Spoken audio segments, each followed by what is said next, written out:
राष्ट्रपति Donald Trump ने एक बार फिर से दावा किया है कि ईरान के साथ जंग में अमेरिका की जीत होगी। इसके साथ ही उन्होंने साफ साफ संदेश दिया है कि अगर ईरान को बातचीत करनी है तो वो फोन करे। अमेरिकी राष्ट्रपति डोनाल्ड ट्रंप ने ईरान को लेकर बड़े बयान दिए हैं। उन्होंने कहा कि ईरान के साथ जो लड़ाई चल रही है वो जल्द खत्म होगी और अमेरिका जीतेगा। साथ ही उन्होंने नाटो, ब्रिटेन और चीन को लेकर भी कई अहम बातें कही जो पूरी दुनिया में चर्चा का विषय बन गई हैं। राष्ट्रपति ट्रंप ने कहा कि ईरान के साथ जो टकराव चल रहा है वो बहुत जल्द खत्म होगा और इसमें अमेरिका की जीत होगी। ये बयान इसलिए अहम है क्योंकि अभी दोनों देशों के बीच बातचीत की कोशिशें चल रही हैं और पाकिस्तान मध्यस्थ बनने में जुटा हुआ है। भारत और न्यूजीलैंड आज मुक्त व्यापार समझौते यानी कि FTA पर हस्ताक्षर करेंगे। इस समझौते का मकसद 5 साल में दोनों देशों के बीच होने वाले व्यापार को दोगुना कर $5 अरब तक पहुंचाना है। भारत और न्यूजीलैंड के बीच व्यापारिक रिश्तों में एक नया अध्याय जुड़ने जा रहा है। पिछले साल 22 दिसंबर को बातचीत पूरी होने की घोषणा के 4 महीने से ज्यादा समय बाद भारत और न्यूजीलैंड आज मुक्त व्यापार समझौते पर हस्ताक्षर करेंगे। इस समझौते का मकसद 5 साल में दोनों देशों के बीच होने वाले व्यापार को दोगुना कर $5 अरब तक पहुंचाना है। समझौते का सबसे बड़ा लाभ भारतीय निर्यातकों को होगा क्योंकि न्यूजीलैंड पहुंचने वाले करीब 70% भारतीय उत्पादों पर कोई टैक्स नहीं लगेगा। प्रधानमंत्री नरेंद्र मोदी आज और कल सिक्किम दौरे पर रहेंगे। वो 27 अप्रैल को दोपहर लगभग 3 बजे गैंगटॉक पहुंचेंगे। 28 अप्रैल को सुबह लगभग 9:30 बजे गैंगटॉक स्थित आर्किडेरियम का दौरा करेंगे। प्रधानमंत्री नरेंद्र मोदी आज से 2 दिन के सिक्किम दौरे पर जाएंगे। वो राज्य के 50वें स्थापना दिवस समारोह के समापन कार्यक्रम में शामिल होंगे, जहां पर वो 4000 करोड़ से अधिक की परियोजनाओं का शिलान्यास भी करेंगे। पीएम मोदी आज दोपहर 3 बजे सिक्किम की राजधानी गैंगटॉक पहुंचेंगे। वो लिबिंग हेलीपैड से गवर्नर हाउस लोक भवन तक रोड शो करेंगे। पीएम मोदी अपने 2 दिवसीय दौरे पर शिक्षा, स्वास्थ्य, कनेक्टिविटी, इंफ्रास्ट्रक्चर, पर्यटन, पर्यावरण और कृषि से जुड़ी लगभग 4000 करोड़ की परियोजनाओं का शिलान्यास करेंगे। मध्य प्रदेश विधानसभा का आज विशेष सत्र बुलाया गया है। नारी शक्ति वंदन अधिनियम को लेकर विशेष सत्र आयोजित किया जा रहा है। मध्य प्रदेश विधानसभा का आज विशेष सत्र बुलाया गया है। नारी शक्ति वंदन अधिनियम को लेकर विशेष सत्र आयोजित किया जा रहा है। सत्र में आज नारी शक्ति वंदन अधिनियम पर अहम चर्चा होगी।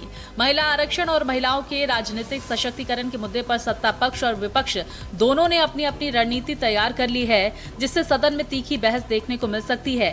बीजेपी इस मुद्दे पर अपनी उपलब्धियां गिनाएगी। महिला विधायक और महिला मंत्री सदन में सरकार की योजनाओं, स्थानीय निकायों में महिलाओं की बढ़ती भूमिका और सशक्तिकरण से जुड़े फैसलों को प्रमुखता से रखेंगी। राष्ट्रपति द्रौपदी मुर्मू आज से 5 दिवसीय हिमाचल प्रदेश यात्रा पर हैं। ग्रीष्मकालीन अवकाश के लिए राष्ट्रपति हिमाचल पहुंचेंगी।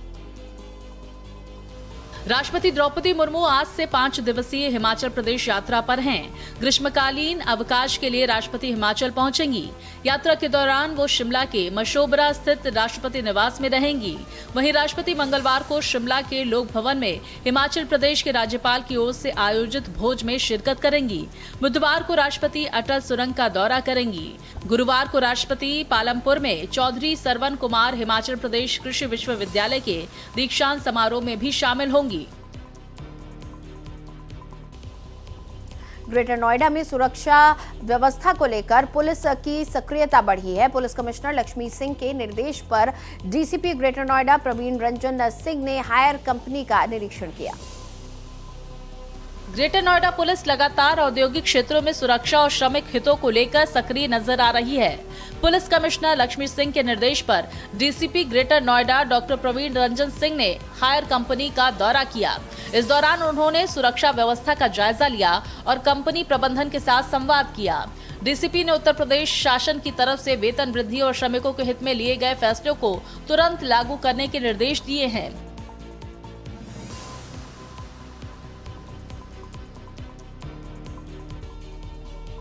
रायबरेली के डीह थाना क्षेत्र में एक बड़ा हादसा हुआ, जिसमें घर में खाना बनाते समय गैस सिलेंडर में आग लग गई। इस घटना में परिवार के 9 लोग गंभीर रूप से झुलस गए।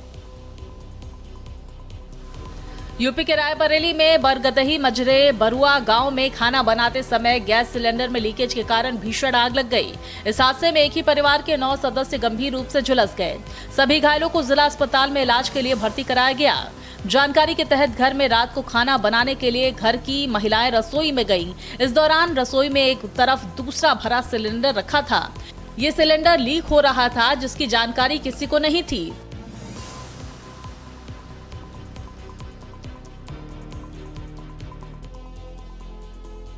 इधर ग्रेटर नोएडा के इकोटेक वन क्षेत्र में एक कार से एक युवक का शव मिलने से सनसनी फैल गई है। हाथ में पिस्तौल और गोली के निशान मिलने के बाद पुलिस आत्महत्या और हत्या दोनों एंगल से जांच कर रही है।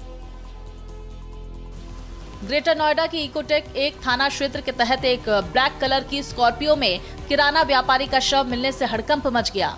मृतक के हाथ में पिस्तौल और कार के शीशे पर गोली का निशान मिलने के बाद शुरुआती तौर पर आत्महत्या की आशंका जताई जा रही है। हालांकि पुलिस हत्या के एंगल को भी नजरअंदाज नहीं कर रही। इसी के चलते सभी बिंदुओं पर मामले की जाँच शुरू कर दी गई है। जानकारी के अनुसार मृतक की पहचान कर ली गई, जो कि मूल रूप से ग्रेटर नोएडा के P4 सेक्टर का रहने वाला बताया जा रहा है। छत्तीसगढ़ के डोंगरगढ़ में एक शादी समारोह में हुई चाकूबाजी में एक युवक की मौत हो गई। छत्तीसगढ़ के राजनांदगांव जिले के डोंगरगढ़ ब्लॉक के ग्राम रामाटोला में शादी समारोह के दौरान पुरानी रंजिश के हिंसक रूप लेने का मामला सामने आया, जिसमें चाकूबाजी की घटना में एक युवक की मौत हो गई, जबकि एक अन्य घायल बताया जा रहा है। जानकारी के अनुसार रामाटोला गांव में एक शादी समारोह के दौरान मामूली विवाद से चाकूबाजी में ये पूरा मामला बदल गया। घटना के बाद पुलिस को सूचना मिलते ही डोंगरगढ़ पुलिस बल मौके पर पहुंचा और मामला दर्ज कर जांच शुरू कर दी। इधर अमृतसर में एक सड़क हादसे में एक परिवार के 3 लोगों की मौत हो गई। अमृतसर के मेहता रोड पर एक दर्दनाक सड़क हादसे में एक ही परिवार के 3 लोगों की मौत हो गई है। ये हादसा गांव घनश्यामपुर और टनेल के बीच उस समय हुआ जब एक तेज रफ्तार कार ने एक्टिवा सवार परिवार को टक्कर मार दी।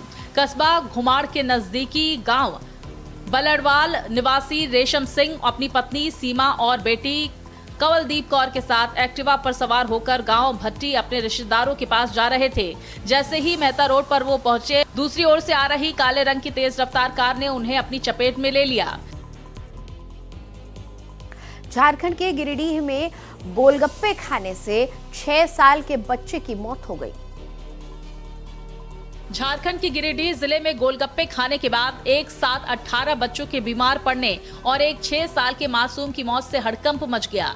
बाकी 17 बच्चों में से कुछ की हालत गंभीर बताई जा रही है। मामला जिले के मुफस्सिल थाना इलाके के बजटो कुम्हरगढ़िया गांव का है। बीमार बच्चों का अस्पताल में इलाज जारी है। शनिवार शाम को गांव में गोलगप्पा बेचने वाला आया था, जिसे बच्चों और बड़ों दोनों ने बड़े चाव से खाया, लेकिन कुछ ही घंटों बाद एक बच्चे की बीमार होने की जानकारी सामने आई।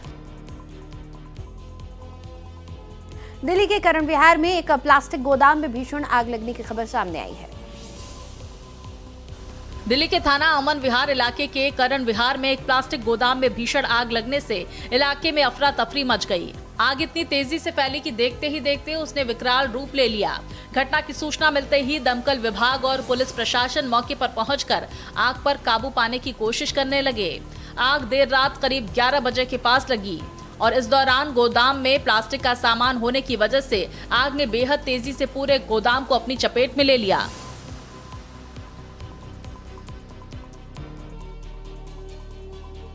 उत्तर भारत के यूपी, बिहार, दिल्ली, हरियाणा, राजस्थान समेत तमाम राज्यों में भीषण गर्मी हो रही है। यूपी, दिल्ली समेत कई राज्यों में तापमान 45 डिग्री के पार जा चुका है। हीट वेव के बढ़ते खतरे को देखते हुए शिक्षा विभाग ने स्कूलों के समय में बड़ा बदलाव किया है। देश के ज्यादातर राज्यों में भीषण गर्मी का दौर चल रहा है। आईएमडी ने उत्तर पश्चिम और मध्य भारत के कई राज्यों में अगले 3 दिनों तक भीषण लू चलने का अलर्ट जारी किया है। बांदा जैसे शहरों में तापमान 47 डिग्री के पार पहुंच गया है, जिससे जनजीवन बुरी तरह से प्रभावित हुआ। दिल्ली, हरियाणा, पंजाब, राजस्थान और उत्तर प्रदेश में गर्मी का आलम यह है कि दिन के वक्त सड़कों पर सन्नाटा पसर जाता है। दिल्ली के ज्यादातर हिस्सों में अधिकतम तापमान 44 डिग्री सेल्सियस तक दर्ज किया गया।